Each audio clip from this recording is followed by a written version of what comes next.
A colossal stone structure stands alone, its creators lost to time.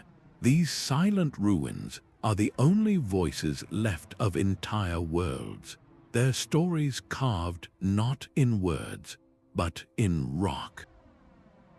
We are about to explore 25 lost civilizations, known only through their architectural remains, and by the end, you will possess a new understanding of human ambition and its enduring echoes.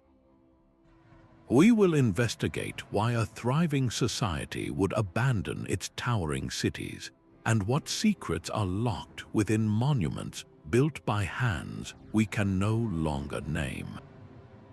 What does the silence of a fallen empire say to you? A city without people is a question mark carved in stone. It is a paradox that defies our deepest instincts, for we build our homes and monuments to last, to shelter our descendants for generations. So what force, what unimaginable pressure could compel an entire population to gather their belongings and walk away from everything they had ever constructed? They left behind the temples where they prayed, the marketplaces where they traded, and the homes where their children were born. These are not merely piles of rock, they are time capsules, preserving a single, silent frame from a society's final act. Their absolute quiet is a powerful statement against our modern belief in endless growth and unshakable stability. When we walk among these empty plazas and peer into vacant doorways, we become detectives at a cosmic crime scene. Every tool left behind, every collapsed roof, and every carefully laid stone is a clue. We are piecing together a puzzle where the final picture is a complete way of life, a set of beliefs, a forgotten dream. This act of reconstruction tells a story about them, yes, but it also reveals our own deep need to understand the cycles of rise and fall, and to find meaning in the echoes left behind. This core mystery gives profound weight to the first civilization on our journey, a people who mastered a brutal landscape only to vanish into it. The rose-red cliffs of Jordan hold a city that should not exist. This is Petra, a metropolis of impossible architecture, where every temple, tomb, and home was not built from stone, but carved directly into the face of the mountain itself. This was the heart of the Nabatean civilization, a people who emerged from the shifting desert sands to become masters of trade and engineering. They commanded the lucrative routes for incense and spices, their wealth flowing as steadily as the one resource more precious than any other in that arid land, water. Their true genius is hidden beneath your feet, in a complex network of channels, dams, and cisterns that captured every precious drop of rainfall. They transformed a barren canyon into a lush, defensible capital, a feat that seems to defy the very logic of the desert. Yet, for all their mastery over their environment, their own story has proven far more elusive. The Nabateans left behind a city of breathtaking scale, from the iconic treasury facade that glows in the dawn light to a massive Roman-style theater capable of holding thousands. But they left very little of their own voice. Their language, their daily lives, their beliefs, and the precise reasons for their eventual decline are all filtered through the silent testimony of these carved walls. We walk through their grand tombs and past their intricate water channels, surrounded by the biography of a people written not on parchment, but in rock, a permanent echo of their ambition locked in a canyon of stone. The same stone that built a desert kingdom whispers again across a continent. Far to the south, in the grasslands of modern-day Zimbabwe, the very air seems to vibrate with the memory of power. Here stand the massive, silent ruins of a city so grand it later gave an entire nation its name. This is Great Zimbabwe, a complex of sprawling stone enclosures and towering walls that curve and climb with a breathtaking, almost organic grace. The most iconic feature is the Great Conical Tower, a solid, towering structure that seems to grow directly from the earth, its purpose as enigmatic as the people who built it. These walls were constructed with a masterful precision, stone fitted perfectly upon stone without a single drop of mortar to hold them together.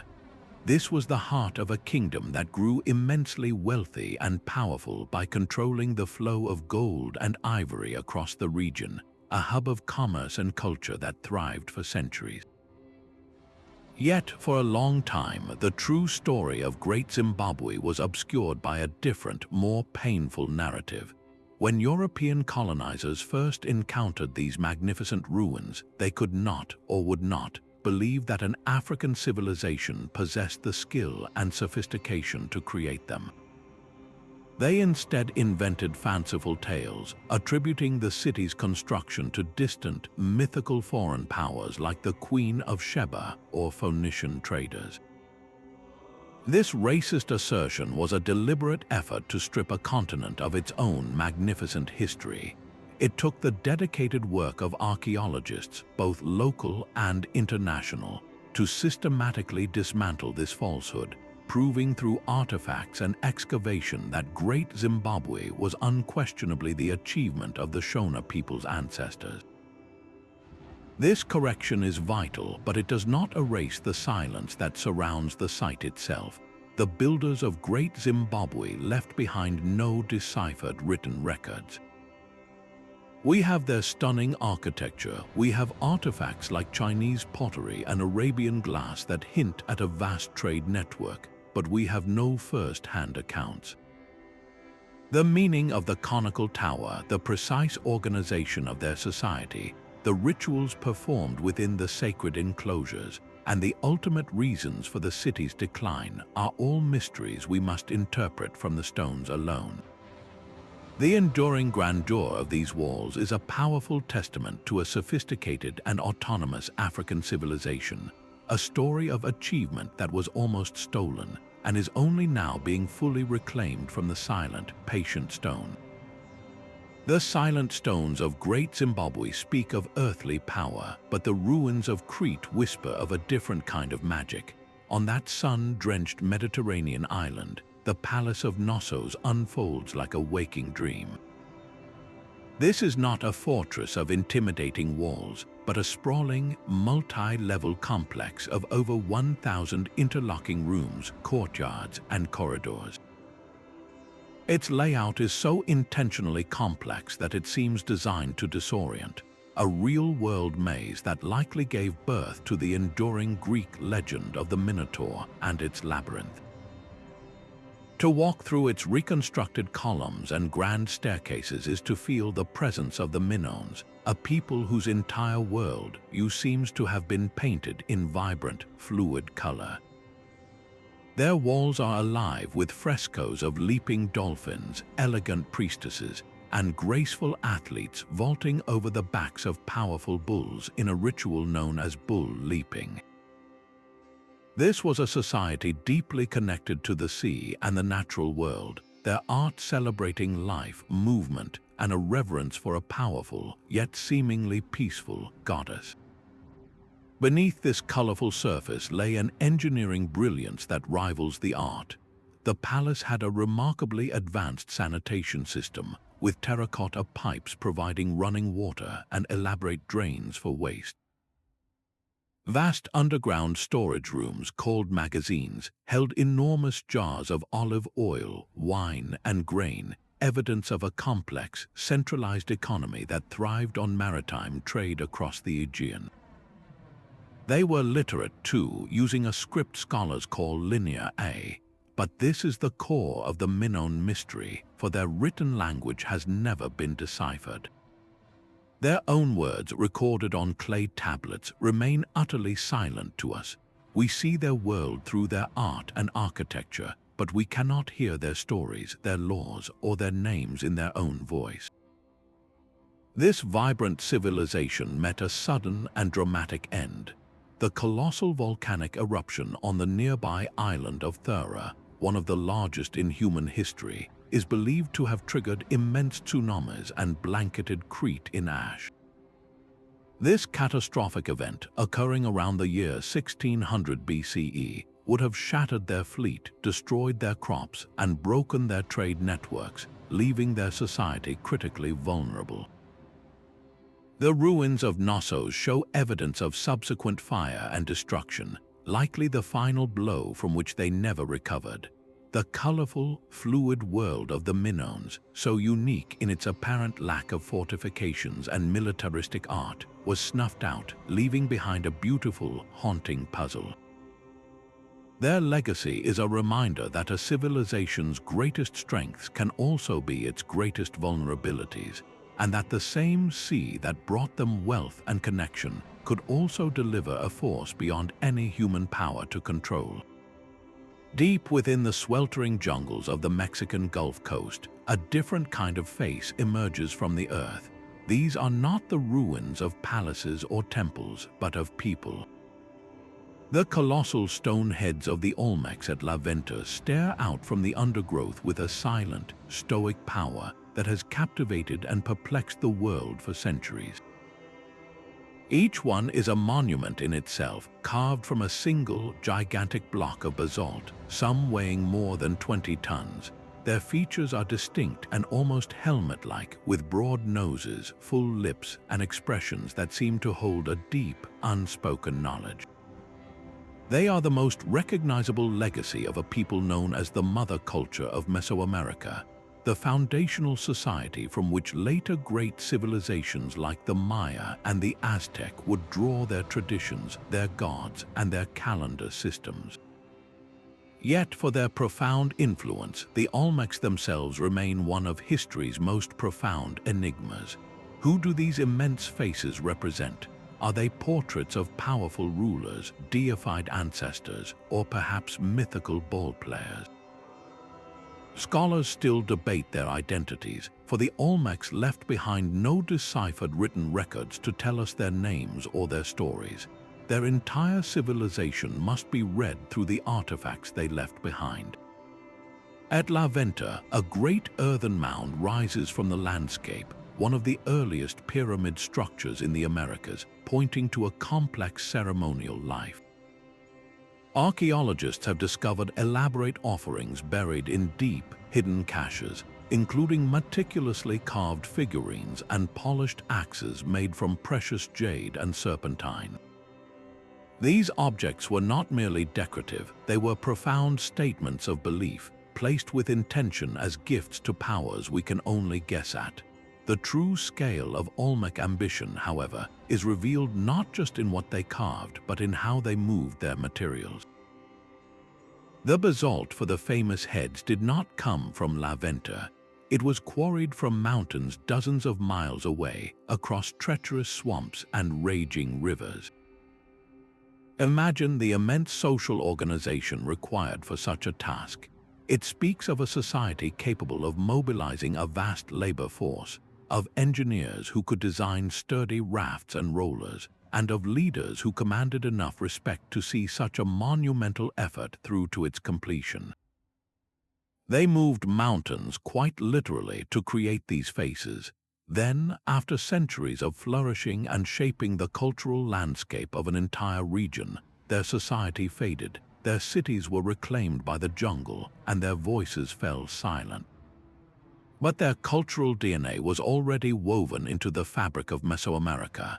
The silent gaze of the Olmec heads is a permanent question, a reminder that a civilization's greatest legacy is not always in the words it leaves behind, but in the indelible imprint it makes on everything that follows. A planned city from over 4,000 years ago stands as a silent rebuke to everything we assume about early power. In what is now Pakistan, the ruins of Mohenjo-Daro reveal a metropolis so logically arranged, so meticulously engineered, it feels almost modern in its conception. This was the heart of the Indus Valley civilization, a society that thrived across a vast area, yet left behind a mystery that is as profound as its achievements. Their greatest marvel was not a pyramid or a palace, but something far more revolutionary: order. The entire city was laid out on a precise grid pattern, with wide, straight main streets branching into smaller lanes. Every brick, from the foundations of homes to the walls of public buildings, conformed to a standardized ratio, a uniformity that speaks of a powerful, centralized authority, but one of a kind we have never seen before. For in all of Mohenjo-Daro, archaeologists have found no evidence of kings. There are no grand royal tombs filled with treasure, no towering statues celebrating a pharaoh's victory, no opulent palaces looming over the common quarters. This absence is deafening. Instead, the city's grandeur is found in its infrastructure, in the sophisticated water management that served every citizen. A great public bath, likely used for ritual purification, sat at the city's heart, while a network of covered drains ran beneath the streets, channeling waste away from homes. Individual houses often had their own bathing areas and wells. Here was a civilization that invested its collective effort not in glorifying a single ruler, but in elevating the quality of life for its entire community. How was such remarkable social coordination achieved without a glorified monarch? Their undeciphered script, found on thousands of small seals, offers no answers. We see the symbols often accompanied by images of animals and mythical beasts, but their meaning is locked away, the language of these pragmatic planners forever silent. The civilization's end is as enigmatic as its governance. Did a changing climate slowly parch their lands? Did the life-giving Indus River, the very artery of their society, shift its course and abandon them? The precise cause of their decline remains one of history's great puzzles. Mohenjo-Daro's legacy is not one of conquest or divine kings, but of a different, almost radical vision for urban life, a testament to the anonymous architects who believed that a city's greatest monument was the well-being of its people. A different kind of pyramid rises from the coastal desert of Peru, not built from solid stone, but from millions of sun-dried adobe bricks. These are the Huacas del Sol and de la Luna, the colossal sacred centers of the Moche people. The Pyramid of the Sun alone is a mountain of human effort, a vast terraced platform constructed in phases over centuries, its very layers telling a story of continuous renewal and shifting power. While these structures lack the eternal hardness of granite, their surfaces were once alive with color, covered in vividly painted murals that depicted a powerful and intricate spiritual world. We see fanged deities, elaborate processions, and scenes of ritual combat, a vivid visual language that speaks of a society deeply connected to ceremony and a clearly defined hierarchy. The Moche were unparalleled artists, their legacy preserved in the dry desert air. They were master metalworkers, crafting exquisite ornaments of gold and turquoise, and their pottery provides one of the most intimate windows into any ancient society. They created stunningly realistic portrait vessels, individual faces captured with such specificity that we can see unique hairstyles, expressions, and even what appear to be physical ailments. These were not generic idols, but likely portraits of real people, giving us a profound human connection to individuals who lived over 1,500 years ago. Yet, this incredible intimacy is paired with a profound silence.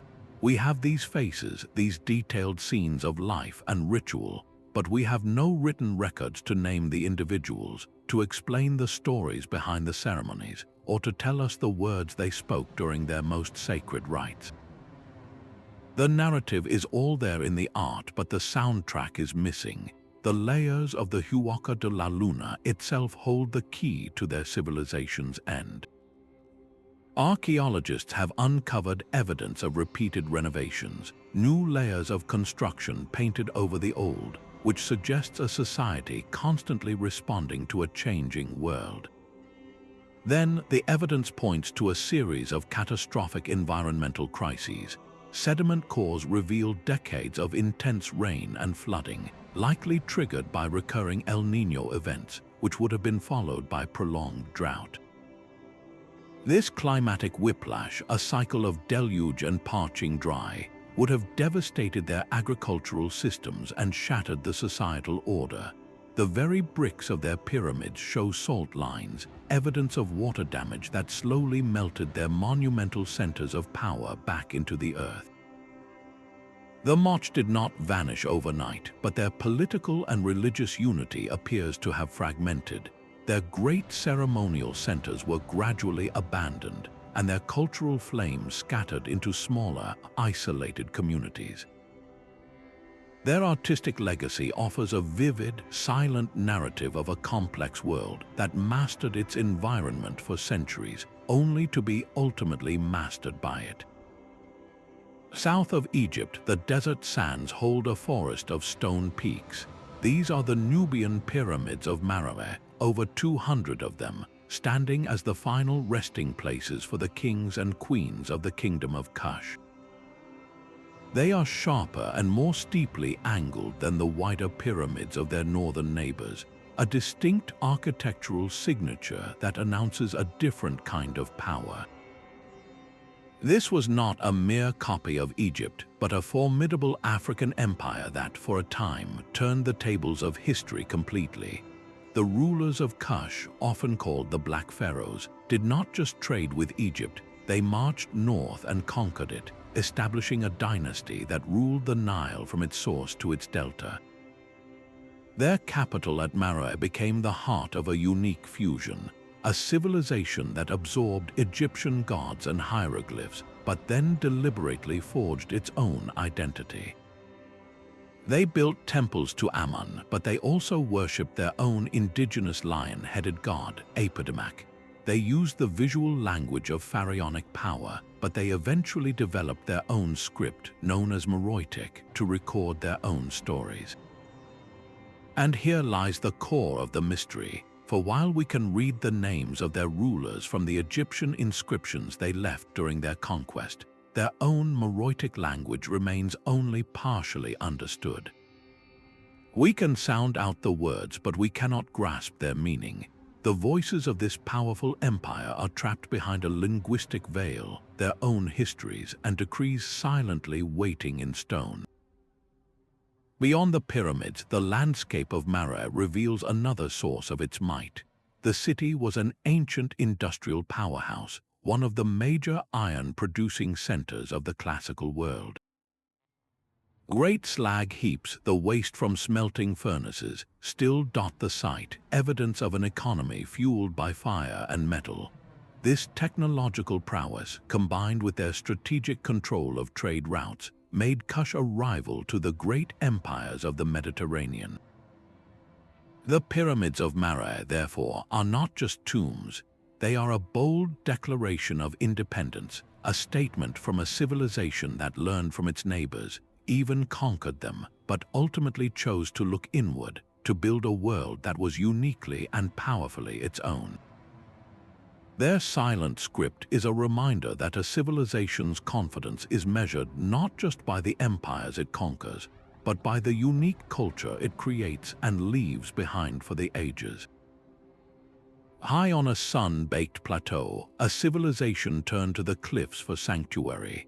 The ancestral pueblones of Mesa Verde did not build their cities upon the land, but within it, carving entire villages into the towering alcoves of the canyon walls.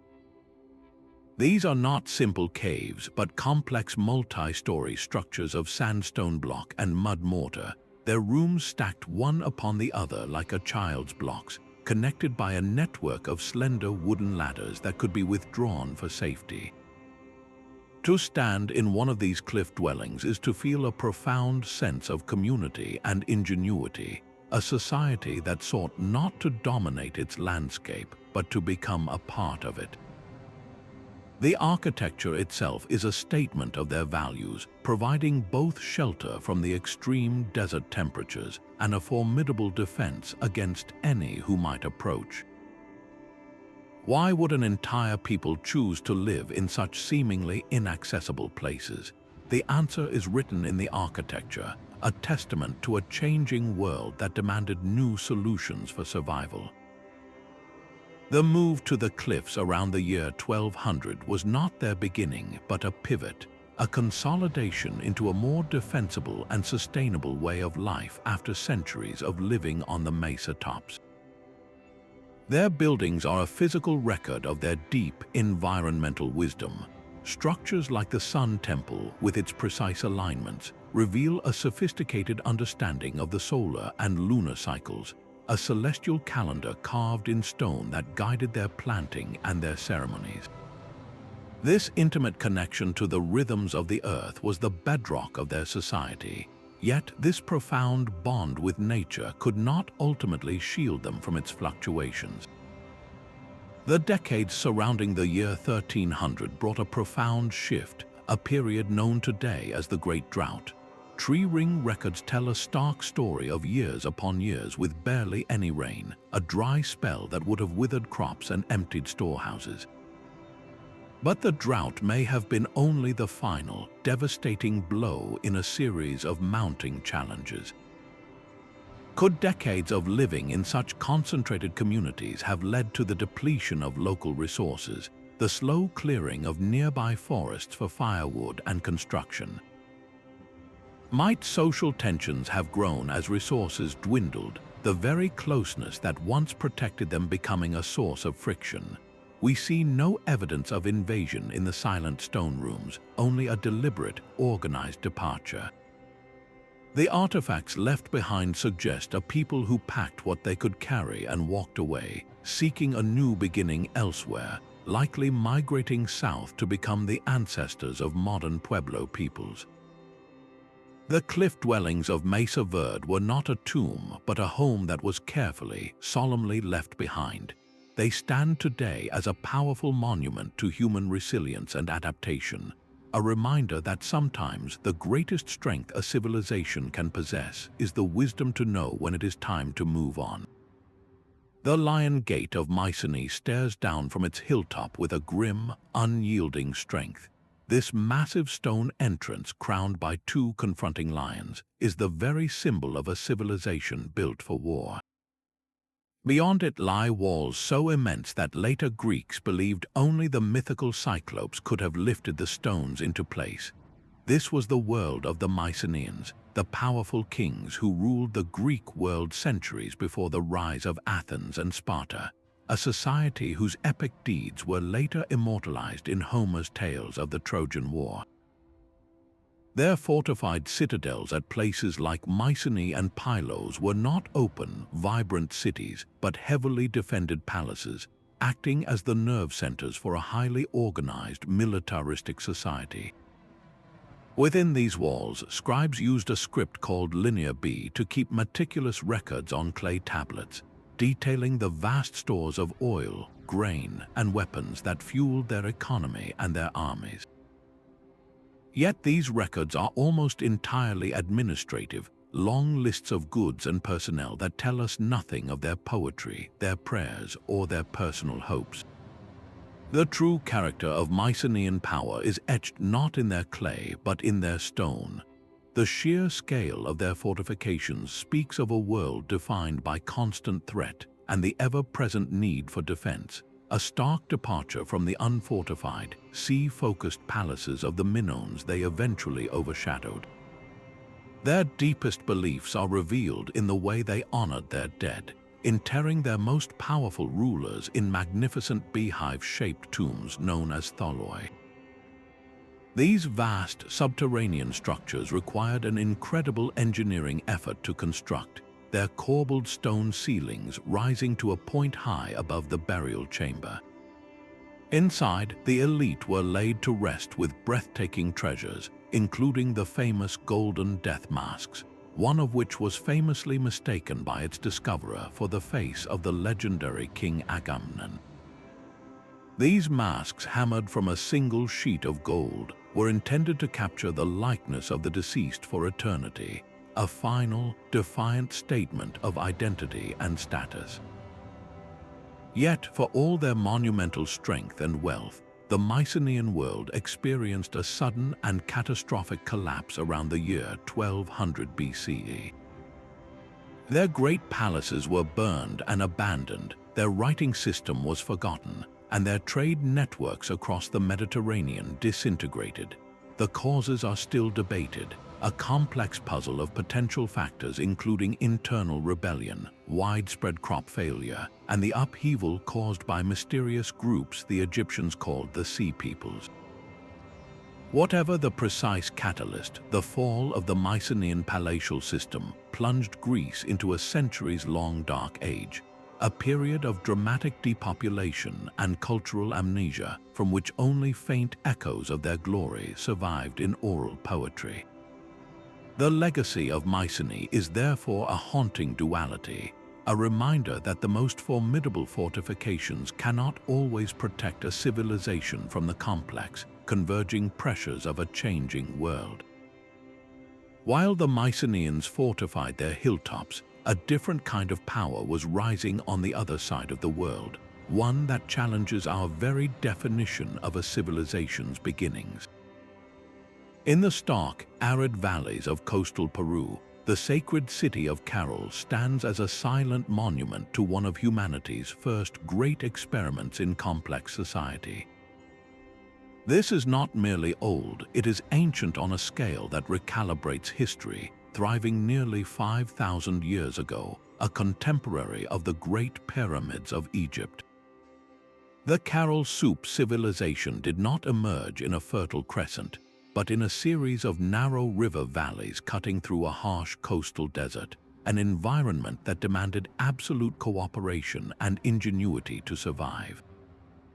What they built there was a complex of 6 large pyramidal structures, sunken circular plazas, and distinct residential districts, all arranged with a clear and purposeful design. This architectural plan is our primary window into their world. For the Caral Soup present a profound puzzle. They created a sophisticated society seemingly without 2 things we consider fundamental to early cultures: visual art and pottery. Their cultural expression was not painted on vessels or carved into statues. It was poured directly into the earth and stone, their beliefs and social order made manifest in the very layout of their city. The Grand Pyramids, built with stones hauled from distant quarries and filled with millions of woven reed bags packed with rubble, were not tombs for kings, but likely platforms for ceremonies that united the community. The sunken circular courts, accessible by staircases, suggest rituals that brought people together in a shared, focused experience, perhaps oriented around the music of their bone flutes and antlers discovered by archaeologists. Their economy was a delicate and brilliant balancing act, a synergy between the bounty of the Pacific Ocean and the managed agriculture of their irrigated valleys. They traded dried fish and shellfish for vital goods with communities in the jungle highlands, evidence of a network that stretched across diverse ecosystems. How did they coordinate the labor to build these massive monuments without the coercive force of a standing army or the clear iconography of a god-king? The architecture itself suggests the answer, a society likely governed by a shared religious ideology and a collective understanding of mutual need. The precise, organized layout points to a hierarchical but collaborative social structure where leaders orchestrated grand projects for the common good. Their authority derived from their ability to mediate with the spiritual world and ensure the community's survival against our unforgiving landscape. Caral's silent, artless stones force a fundamental question: what is the essential core of a civilization? It is a powerful reminder that complex society can blossom from many different seeds, and that some of the earliest architects of our world chose to build their legacy not in art or weaponry, but in the organized, enduring shape of a community itself. A different kind of stone needle pierces the sky, not a pyramid but a slender, soaring obelisk. In the highlands of Ethiopia, the Stelae of Axum stand as silent sentinels, their intricate carvings echoing the shape of multi-story buildings, complete with false doors and windows. These were not monuments to the living, but magnificent grave markers for a kingdom's elite, a final public testament to status that reached for the heavens. The sheer ambition is staggering, particularly in the case of the Great Stela, a fallen giant that, had it ever been raised, would have towered over 100 feet tall, the largest single stone monument humans had ever attempted to erect. To stand beside its colossal, fractured length is to witness an engineering dream of breathtaking scale, a statement of power carved in solid granite. This was the heart of a civilization that did not merely participate in the ancient world, it helped to define it. Axum was a commercial titan, a nexus of trade routes connecting the Mediterranean with the Indian Ocean, its wealth flowing from ivory, gold, and exotic spices. It minted its own currency, coins that bore the faces of its kings, and circulated from the heart of Rome to the markets of India, announcing Axum's arrival as a peer to the greatest empires of the age. This global engagement extended to matters of faith, as the kingdom's conversion to Christianity in the 4th century made it one of the world's earliest Christian states, a spiritual identity that would become woven into the very fabric of the nation. Yet, for all its documented interactions with the wider world, the intimate history of Axum's powerful rulers remains shrouded. We know their names from coins and foreign chronicles, but the stories of their reigns, their personal beliefs, and the daily rhythms of their court are pieced together from the silent evidence of their architecture. Beyond the stelae field lie the ruins of palatial complexes and, most remarkably, rock-hewn churches. These are not built but excavated, carved downward into the living rock, creating sacred spaces that feel both ancient and eternal. The most famous of these spiritual sites is the Church of St. Mary of Zion, which tradition holds is the final resting place of the biblical Ark of the Covenant. Whether legend or historical fact, this belief underscores how profoundly Axum's legacy continues to shape modern Ethiopian identity, a direct cultural line stretching back nearly 2 millennia. The civilization's decline was not a sudden collapse but a gradual quieting, linked to the rise of Islam and the slow, steady shift of global trade routes away from the Red Sea and into other hands. The obelisks, however, never left their posts. They stand today as a permanent echo of a kingdom that looked out at the world from its highland throne, not as an isolated wonder, but as a decisive and sophisticated force in the story of civilization. The stone lions of Hattusa still gaze across the Anatolian plateau with a look of weathered authority. This was the nerve center of the Hittite Empire, a Bronze Age superpower whose name was once spoken with a mix of respect and fear from Mesopotamia to the Nile Delta. Their capital was not merely a city, but a statement carved in stone, a sprawling complex of massive cyclopean walls that seemed to grow from the very bedrock. These fortifications were punctuated by monumental gateways, each guarded by immense stone lions and sphinxes. Their silent roars a permanent declaration of imperial strength. To walk through the Lion Gate is to pass into the physical world of a people who mastered the delicate balance of diplomacy and warfare. Within these walls lay vast temple complexes, some dedicated to a storm god whose presence must have felt very real in that rugged landscape, and a royal citadel perched high above, its foundations hinting at the sophisticated bureaucracy that managed an empire. The Hittites were meticulous record keepers, their history inscribed on thousands of clay tablets in cuneiform script. These archives, found in the city's ruins, tell us of treaties, laws, and correspondence, including the famous peace treaty with Pharaoh Ramses II of Egypt after the epic stalemate at the Battle of Kadesh. Yet the architecture provides the visceral context for that written history. The sheer scale of the granaries, capable of feeding a vast population, speaks to logistical genius. The hidden, subterranean tunnels snaking beneath the city walls reveal a practical mindset, designed for secure movement or surprise during a siege.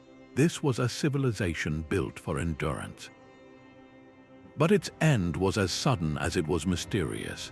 In the widespread turmoil that swept the eastern Mediterranean around 1200 BCE, a period that extinguished empires like a guttering flame, Hattusa was not merely conquered. It was deliberately, systematically abandoned and destroyed. The palaces and temples were set ablaze, and the city was emptied, its ruins left to the elements for over 3,000 years. Was it an invasion by the shadowy sea peoples, internal rebellion, or a catastrophic breakdown of the trade networks that fed its economy? The cause remains one of history's great puzzles. The silent, scorched stones of Hattusa stand as a formidable reminder that even the most powerful empires are part of a fragile ecosystem, and that the gates which once guarded the heart of a superpower can, in time, become a monument only to its absence. The endless burial mounds of Bahrain form a landscape of silent questions. These are not hills, but tens of thousands of tombs, a city for the dead built by the Dilmun civilization, a people whose name survives more in the myths of others than in their own records. In ancient Sumerian poetry, Dilmun was described as a pure, holy land, a paradise where the sun god brought forth fresh water from the earth. This was more than legend. It was a memory of a real place, a vital hub in a vast Bronze Age trade network. The reality of Dilmun is written in the architecture of its necropolises and the fortified walls of its capital, Caral at al-Bahrain. The sheer number of burial mounds is staggering, a testament to a society that endured for centuries and honored its departed on an almost industrial scale. But these mounds are not all the same. Their varying sizes and the richness of the artifacts found within, from simple pottery to imported Indus Valley seals and Mesopotamian cylinder seals, speak volumes. They tell a story of a society with clear social stratification, where an individual's status in life was permanently etched into the landscape in death. The coastal fortifications of their settlements point to a practical people who understood the need to protect their greatest source of wealth. Dilmun sat at the crossroads of maritime routes, controlling the flow of coveted goods, most notably the lustrous pearls from the Gulf's oyster beds and copper from nearby sources. They were the middlemen, the facilitators, their prosperity flowing from their ability to connect the great river-valley civilizations. So what does such a society believe? Without their own deciphered writings, we must look to their lasting architectural choices. The immense, enduring investment in these memorial sites suggests a profound belief in an afterlife, a world beyond this one where the individuals standing continued to matter. The care taken in these resting places and the goods placed within them implies a deep cultural reverence for ancestors and the journey of the spirit. This civilization did not vanish in a sudden cataclysm, but gradually faded, its central role eroded by shifting trade patterns and the rise of new powers. The rolling fields of mounds were slowly abandoned to the wind, the final chapter of a people who built their legacy not in towering temples, but in a quiet, sprawling city of remembrance, their entire history now whispered by the artifacts they left with their loved ones. In a rural field in 1986, Chinese workers digging a clay pit struck not just earth, but a portal to another world. They uncovered two immense sacrificial pits, and what they pulled from the soil was unlike anything ever seen before. These were the treasures of the Sanxingdui culture, a civilization that flourished in the Sichuan Basin over 3,000 years ago, a society contemporary with the famous Shang dynasty to the east. But the artifacts revealed a universe of difference. There were colossal bronze heads, some over 4 feet tall, with angular features, dramatic masks, and startling, protruding cylindrical eyes that seemed to gaze into another dimension. There were towering bronze trees, one nearly 13 feet high, with birds and blossoms perched on intricate branches, possibly representing a mythical world tree connecting earth and heaven. The sheer scale and alien beauty of these objects sent shockwaves through the archaeological world. This was not a variation on the Shang theme of ritual vessels and ancestor worship.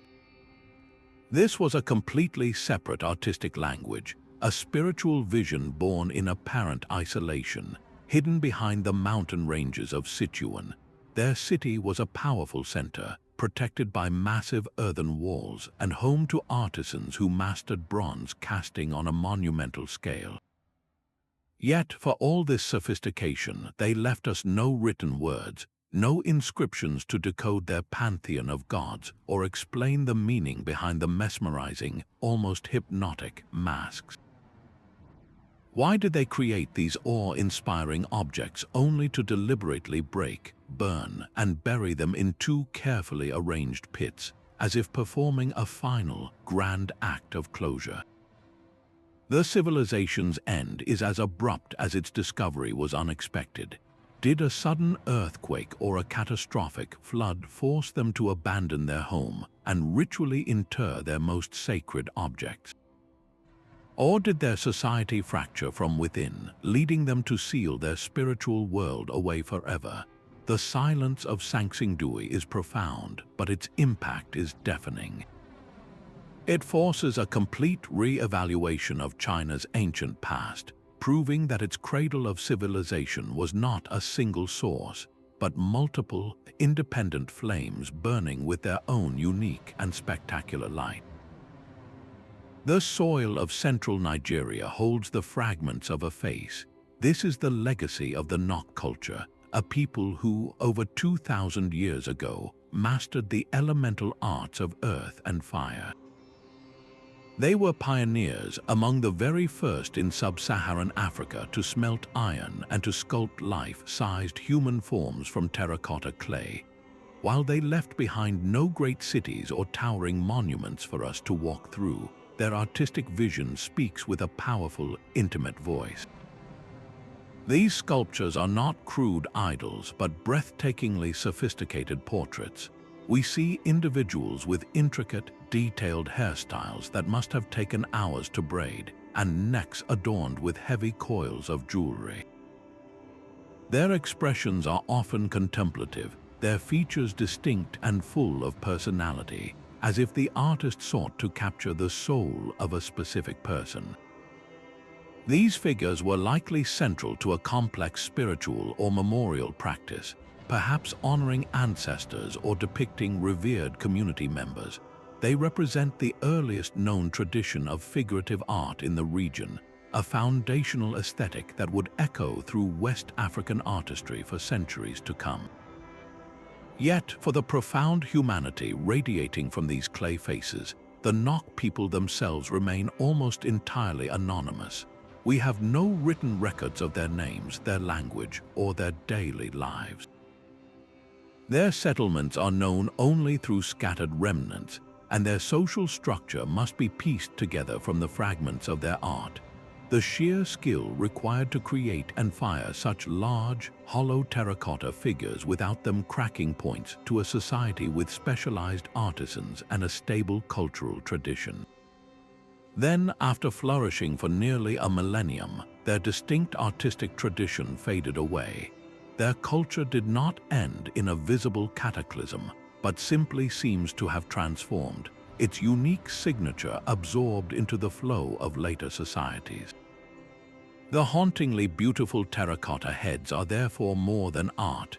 They are a crucial, if partial, window into an early West African world, a silent testament to the moment a civilization first learned to shape its own image from the very earth beneath its feet. A labyrinth of stone pathways weaves through the mist-shrouded peaks of the Sierra Nevada de Santa Marta.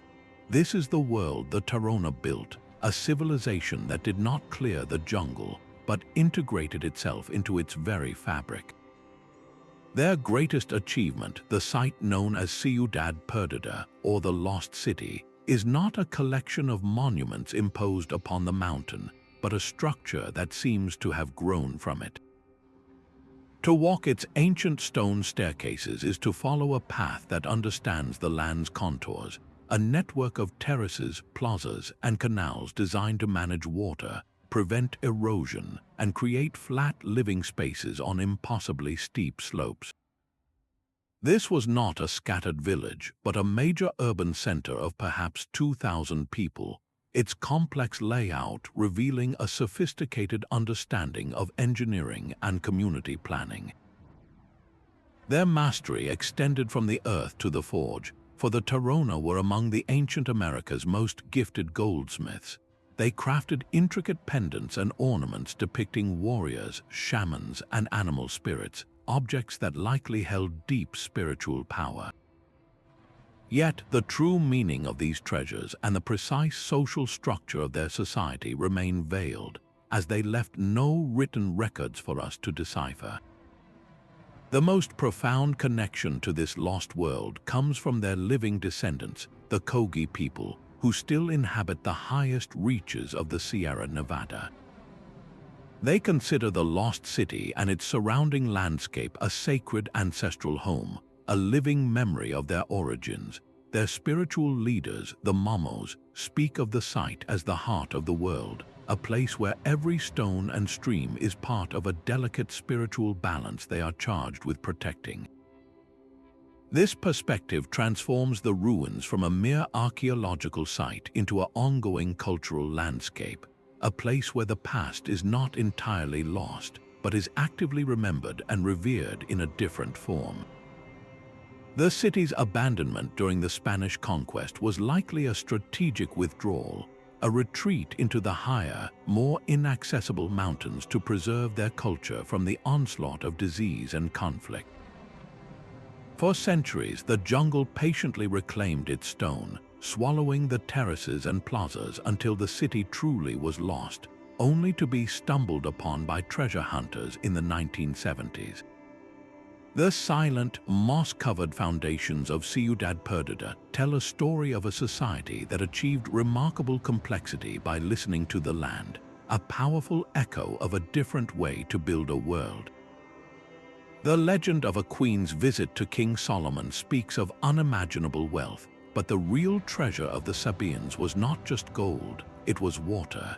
In the arid lands of southern Arabia, they engineered a marvel that turned seasonal deluge into year-round life, the Great Marib Dam.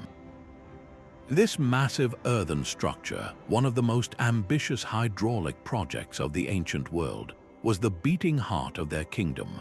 By capturing the fierce, unpredictable flows from the mountains, the Sabaeans created a stable agricultural oasis, a green paradise in the desert that could support a thriving population and fuel their rise as economic titans. Their true fortune was cultivated from the sap of scraggly trees, for they commanded the global trade in frankincense and myrrh, aromatic resins so coveted in the ancient world for rituals and medicine that they were worth their weight in gold. Caravans laden with these precious goods moved along established routes, their passage financing the grand temple complexes that rose around their capital. At the Temple of Awam, a distinctive oval wall encloses a sacred space dedicated to their primary god, Olmec, a site where countless stone inscriptions in the elegant old South Arabian script record the names and deeds of their rulers and their devotion. We can read these names and understand the words, but the full narrative of their society, the daily rhythms of their lives, and the complete tapestry of their beliefs remain frustratingly out of reach, a story told in fragments. The legacy of this legendary kingdom is inextricably tied to the fate of its greatest creation. Historical sources, including the Quran, describe the eventual collapse of the Marib Dam, an event that would have been catastrophic. The failure of this engineering masterpiece is often seen as a pivotal moment in their decline, a disaster that slowly returned fertile fields to desert and unraveled the economic foundation of their power. The ruins of Marib, from the broken sluices of the dam to the silent stones of the temples, are a poignant lesson in the delicate balance between human ambition and the environment. They stand as a powerful testament to a civilization that understood how to build its fortune by mastering water, yet whose story ultimately reminds us that even the greatest works are transient, and that a kingdom's fate can be sealed by the very element that once made it great.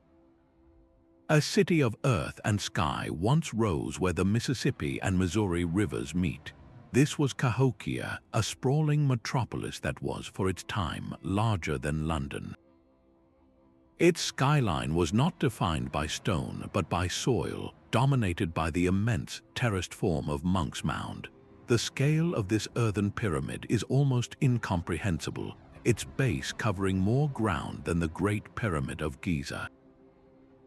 To stand at its summit is to stand atop a mountain built entirely by human hands, a feat of collective labor that required moving millions of baskets of earth. This was the heart of a vast civilization we now call the Mound Builders, a society that transformed the eastern woodlands of North America with thousands of these earthworks. Some mounds were conical tombs for honored individuals, others were flat-topped platforms for the homes of elites or for temples, and all were integrated into a landscape pulsating with meaning. The city itself was a masterpiece of urban planning, centered around a grand plaza the size of 45 football fields, bounded by more than 120 mounds. A massive wooden stockade, a palisade wall with strategically placed watchtowers, encircled the city's core, hinting at a society that knew both ceremony and conflict. Their scientific understanding is etched into the land itself. Just west of Monk's Mound, archaeologists discovered the remains of Woodhenge, a great circle of massive cedar posts that functioned as a sophisticated solar calendar. On the equinoxes, a priest or chief standing in the circle's center would see the sun rise directly over Monk's Mound, a dramatic alignment of celestial power and earthly authority. How did a society without a written language, without the wheel, and without draft animals coordinate the labor of thousands to achieve such a complex and harmonious design? The answer lies in a powerful, shared belief system and a social structure capable of organizing people on a scale that would not be seen again on the continent for centuries. They were a truly American civilization whose cultural influence rippled out along the riverways, connecting communities from the Great Lakes to the Gulf of Mexico. Then, by the mid-14th century, the great city was quiet. The bustling plaza lay empty, and the thatched roof houses on the surrounding mounds were gone. The reasons for Cahokia's decline are a quiet puzzle. There is no evidence of a sudden invasion. Instead, clues point to a slower unraveling. Could a changing climate have brought unpredictable floods or droughts that stressed their agricultural base? Did the very concentration of people lead to deforestation, soil depletion, or the spread of illness? Perhaps social tensions grew as the system became harder to sustain, leading people to gradually disperse back into smaller, more resilient communities. The legacy of Cahokia is a profound challenge to old assumptions.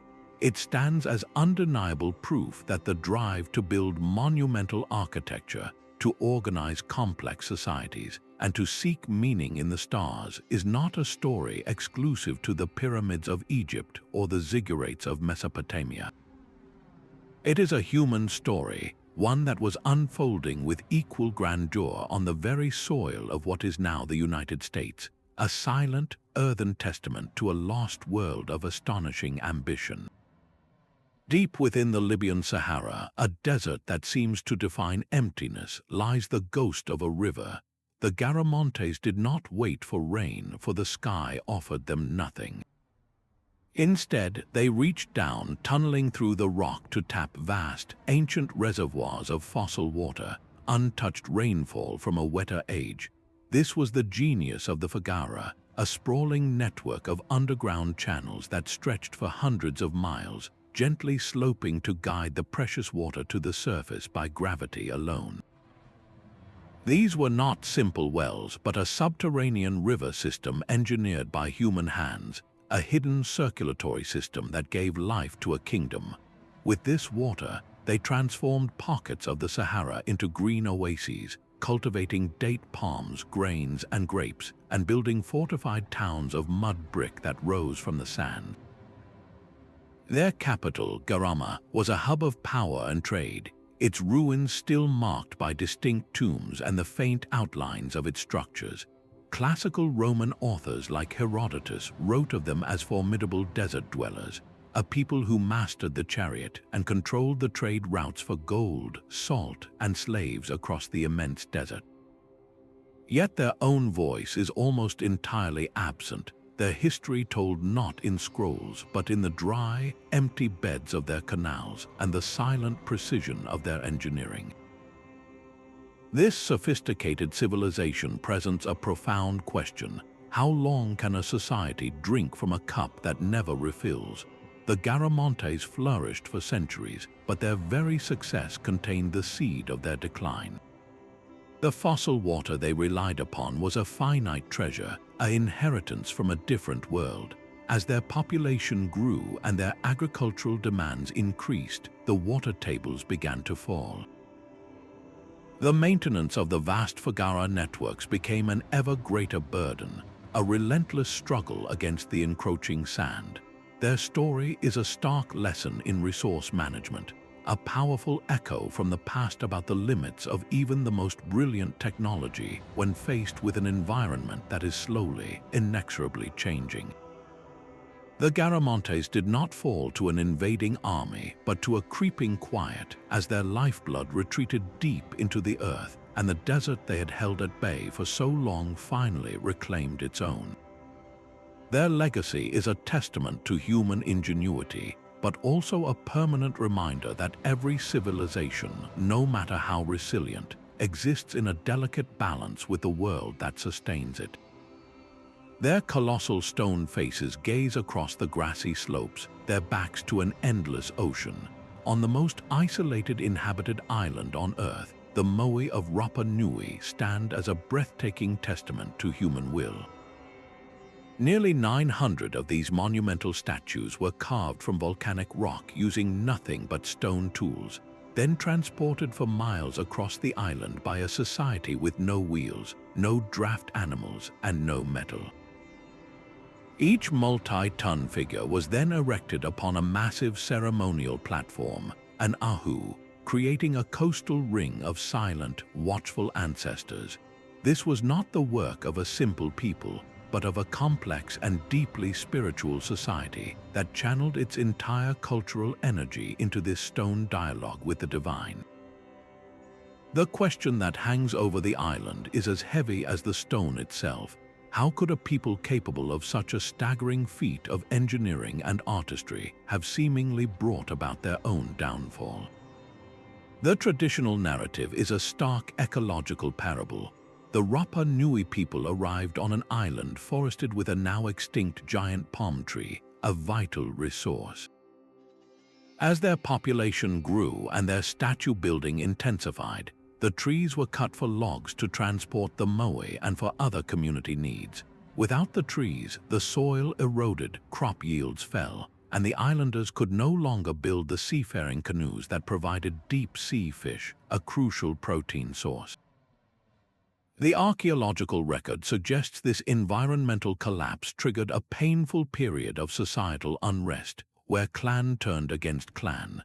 The silent evidence of this conflict is written in the landscape itself, with many of the great moe found toppled, deliberately pushed face down from their ahas, their spiritual power symbolically broken. This is the story often told, a cautionary tale of a culture that, in its drive to honor its ancestors, ultimately consumed the very resources that sustained it. Yet the full story is more nuanced. The toppling of the statues may not have been merely an act of war, but part of a profound cultural and spiritual transformation. Oral traditions speak of a shift in belief, away from the ancestor-focused cult that built the Moche and toward a new, competitive ritual centered on the birdman. In this annual contest, representatives from different clans would risk their lives climbing down sheer cliffs and swimming to a distant islet to retrieve the first sooty-tern egg of the season. The winner's clan would then hold a position of prestige and authority for the following year. This was a complete reimagining of power, moving from the static, stone-based authority of the ancestors to a dynamic, merit-based system. The fallen Moche, then, are not just symbols of collapse, but of a society in a painful, necessary transition, adapting its traditions to survive in a world it had irrevocably changed.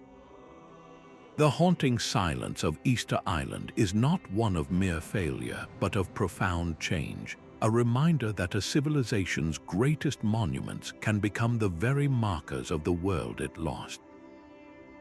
South of Egypt, another kingdom rose from the desert sands, a rival whose power was built not on papyrus scrolls but on towering walls of sun-dried mud brick. This was the Kingdom of Kerma, the first great empire of Nubia, and for centuries it stood as a formidable counterweight to the pharaohs to the north. Its capital city was a masterpiece of defense, protected by immense fortifications that announced its strength to any who approached.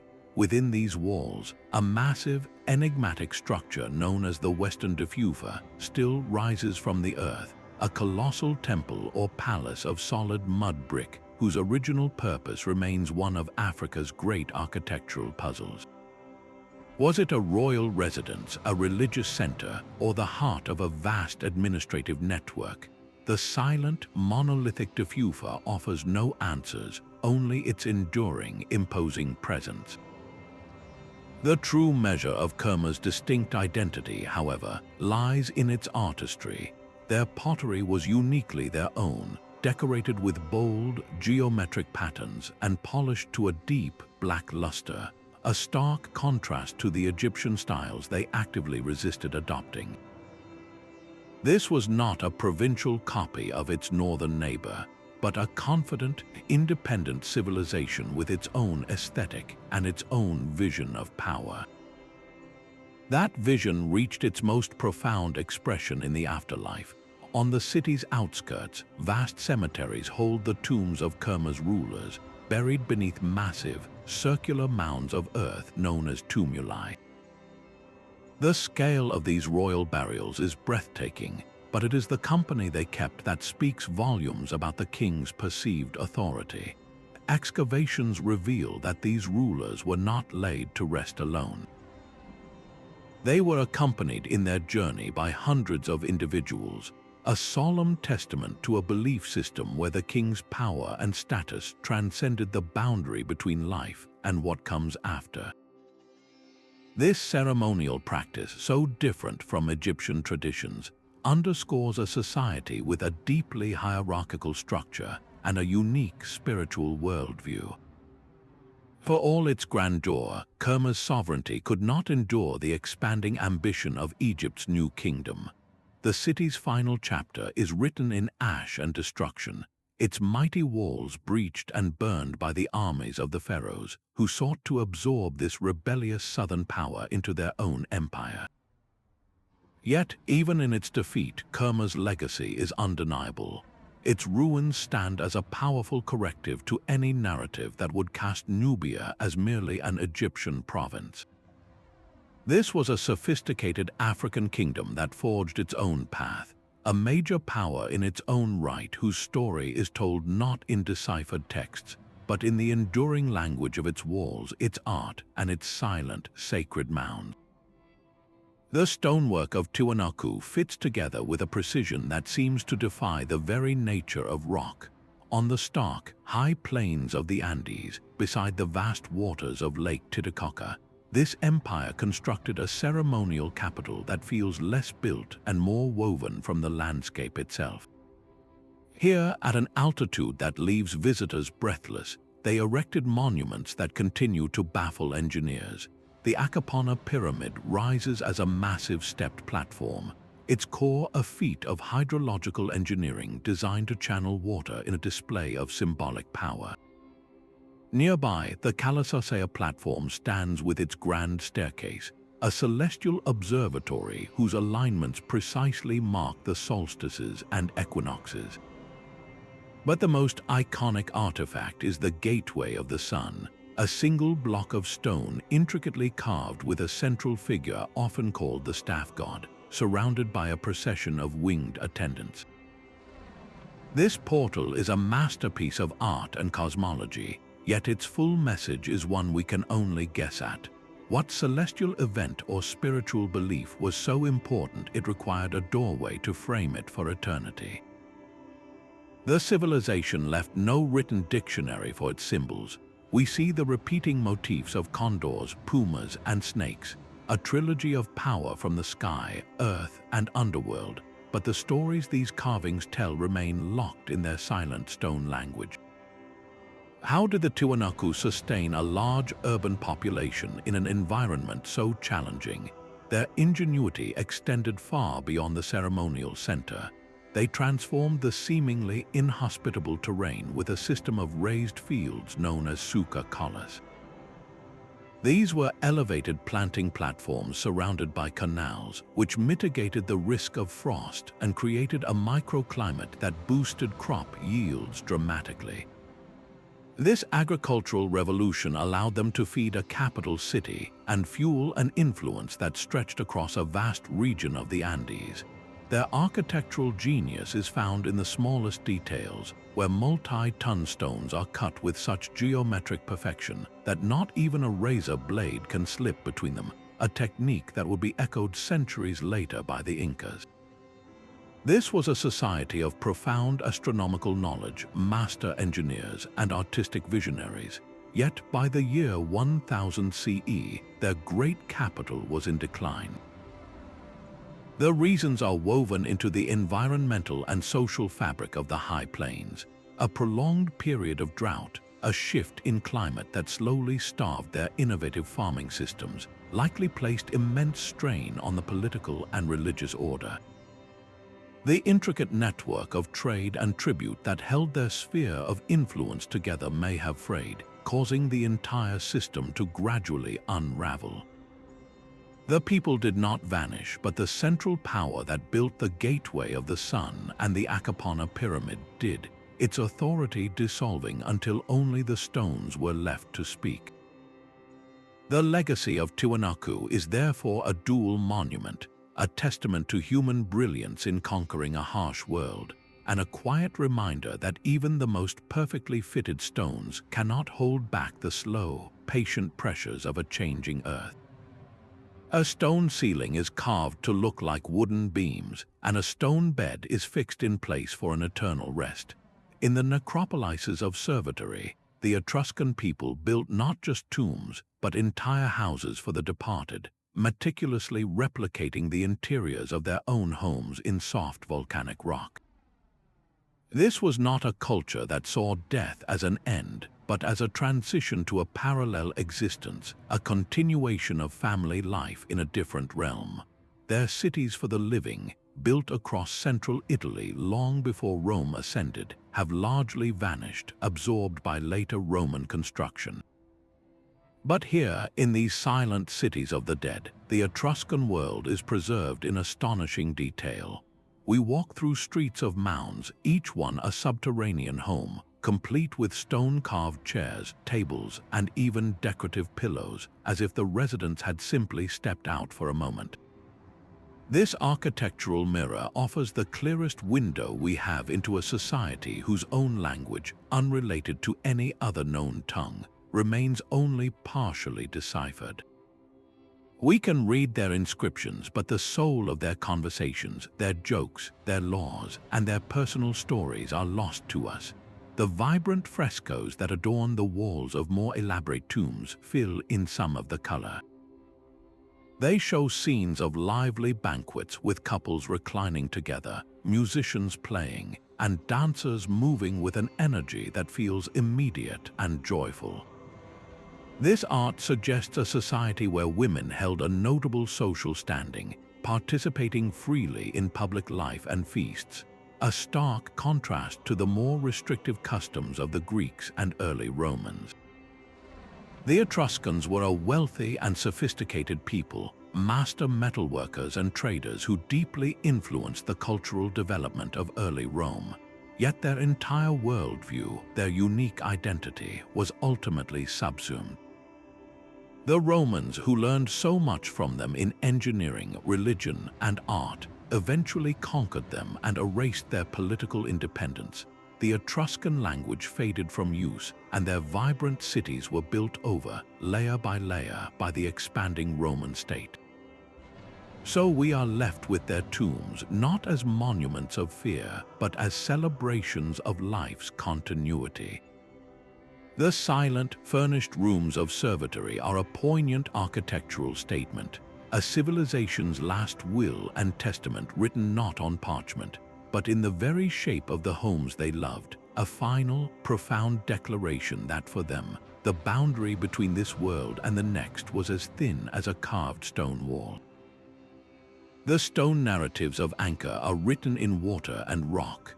While the iconic spires of Angkor Wat are known across the globe, they are merely the most famous chapter in a story written across 100 square miles of Cambodian landscape.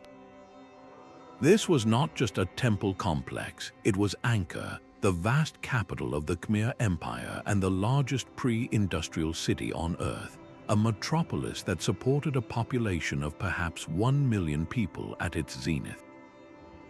Its survival was engineered, a miracle of hydrology in a land of punishing monsoons and dry seasons.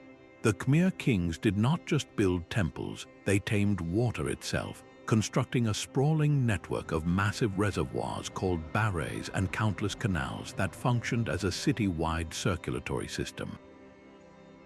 These immense artificial lakes captured the torrential monsoon rains, storing the water to irrigate rice paddies throughout the dry months and stabilizing the food supply for a colossal urban population. This was the true source of Khmer power, a mastery over the environment that allowed a god-king society to flourish for centuries. The architecture that rose from this engineered landscape was a direct expression of that spiritual and political authority. The concept of the Devaraja, or god-king, meant that the ruler was a living embodiment of a deity, and the temples were his celestial abode on earth. At the Bayon Temple, the serene, massive stone faces gazing out from dozens of towers are often thought to be the face of the Bodhisattva Avalokiteshvara, merged with the likeness of King Jayavarman VII himself. This was a civilization in constant spiritual dialogue, its beliefs evolving from Hinduism to Mahayana Buddhism, with both traditions leaving their mark on the sacred stone. The famous Temple of Ta Prohm, left in a state of picturesque entanglement by conservationists, offers a different kind of truth. Here, the sprawling roots of silk cotton trees grip the masonry like the fingers of time, a powerful visual metaphor of nature's patient reclamation. It is a stunning sight, but it also hints at the immense, continuous labor required to keep the entire city from being swallowed by the jungle. What was life like for the millions who sustained this empire? The stone carvings give us glimpses of daily existence, showing markets, festivals, and even chess games, but the voices of the common people are absent. It is modern technology that is finally revealing their world. LiDAR, a laser scanning technique that can see through the dense forest canopy, has mapped a sprawling, low-density urban core, revealing traces of homes, ponds, and roads that extended far beyond the stone temples. This reveals a city of astonishing scale, a carefully managed urban landscape that was gradually abandoned over a long period. The empire's decline was not a single event, but a slow unraveling. A series of intense droughts followed by devastating monsoons, revealed by tree ring studies, would have placed catastrophic stress on the precisely balanced water management system. Could the very infrastructure that enabled Anka's growth have become a liability, too complex to maintain as the climate became more volatile? At the same time, the rise of competing powers and a shift in trade routes likely eroded the empire's economic and political influence. The great stone faces of the Bayon watched as the population slowly dispersed. The intricate water system fell into disrepair, and the jungle began its silent, centuries-long work of reclamation. Anka's legacy, therefore, is a dual one, a story of breathtaking human achievement in city building and a quiet, sobering lesson in the fragility of even the most brilliantly engineered systems when faced with the relentless pressures of a changing world. Our journey ends not with a city but with a question carved in stone. In the rolling hills of southeastern Turkey, the world's oldest known temple complex rises from the earth, a place called Göbekli Tepe. Its great circular enclosures, built over 11,000 years ago, are held upright by massive T-shaped limestone pillars, each one weighing many tons. These stones are not blank monoliths, they are a gallery of ancient imagination, intricately carved with foxes, cranes, scorpions, and lions, a menagerie from a lost world. The sheer scale of the work is staggering, but the true revolution lies in who built it. This was not the work of farmers living in a bustling town. Göbekli Tepe was constructed by hunter-gatherers, people who lived a nomadic life, chasing wild game and foraging for plants, centuries before the invention of agriculture or the first permanent villages. This single fact shatters the long-held story of civilization. We have always assumed that society began when people settled down to farm, that surplus food led to specialization, and that only then did humans have the time and resources to build temples and develop complex religions. Göbekli Tepe turns this sequence completely upside down. It suggests that the human impulse to gather for a shared spiritual purpose, to coordinate labor on a massive scale for something beyond mere survival, may have been the very catalyst that eventually led to farming and settled life. The need to feed the hundreds of people who built and maintained this ritual center could have spurred the first experiments with cultivating wild grains. After raising these immense pillars, the builders performed one final mysterious act. Around 8,000 years before the Common Era, they deliberately and carefully buried their entire sanctuary under tons of earth, filling the enclosures until they vanished from the landscape. This was not an accident or a sudden collapse. It was a conscious choice, a ritual interment that preserved the site for millennia until its rediscovery. They left behind no written words, no traces of their homes, and no clues to their identities. All we have is this sanctuary, a permanent echo of a spiritual vision so powerful it could mobilize a society of hunters to reshape the very earth. Göbekli Tepe does not just add another chapter to our history, it forces us to rewrite the introduction, asking us to consider that the first monument was not a fortress or a granary, but a temple, and that the foundation of civilization may rest not on bread alone, but on a shared belief that reached for the stars. These silent stones form a global library, its shelves stocked not with books, but with the physical grammar of human ambition. As we reflect on these 25 lost worlds, a powerful pattern emerges from the dust. Architecture was their primary language, their only voice left to speak across the centuries. Without deciphered texts, we are forced to become interpreters of form, function, and scale. We read the aspirations of a people in the impossible height of a pyramid, their beliefs in the celestial alignment of a stone circle, and their organizational genius in the logical grid of a city street. The colossal heads of the Olmecs are not merely art, they are a declaration of social power. The intricate water channels of Petra are a testament to environmental mastery.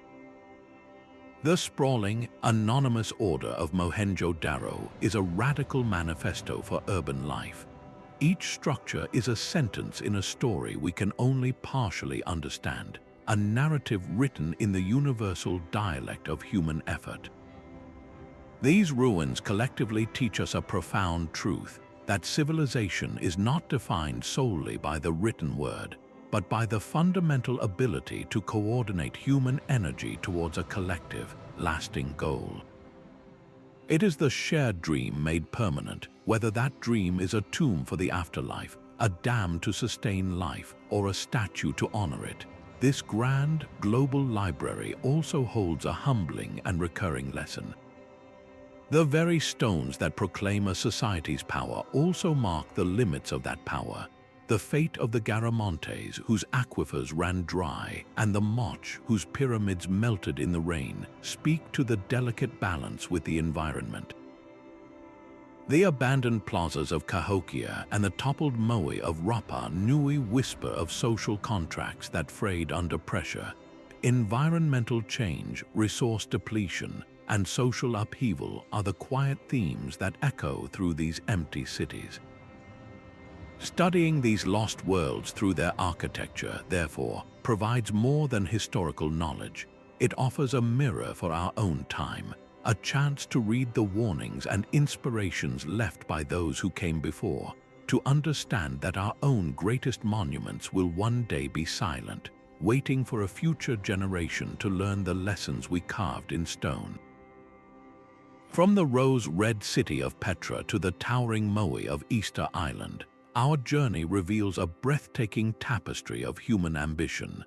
These architectural remains are more than silent ruins. They are enduring questions carved in stone, challenging us to understand the full scope of the human experience.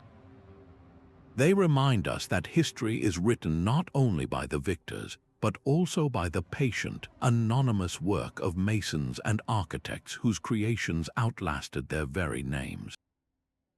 The perfectly fitted stones of Tiwanaku, the logical streets of Mohenjo-Daro, and the cliffside dwellings of Mesa, Verde all speak a universal language, one of community, belief, and the relentless drive to build something that endures. As we face our own global challenges today, from environmental shifts to questions of how we structure our societies, the stories of these civilizations offer invaluable perspectives. They are case studies in resilience and in fragility, showing us the profound consequences of our relationship with the natural world and with one another. The silent stones of the Marib Dam and the melted pyramids of the Moche are not just historical footnotes, they are powerful echoes of the delicate balance every society must strike. Let these lost worlds inspire you to look deeper into the past, to listen to the whispers carried on the wind through empty plazas and across fallen monuments. Consider the marks we are carving into our own world, and what story they will tell long after our voices have faded. Which of these 25 lost civilizations resonated most deeply with you? Share your thoughts in the comments and subscribe for more journeys into the heart of historical mystery.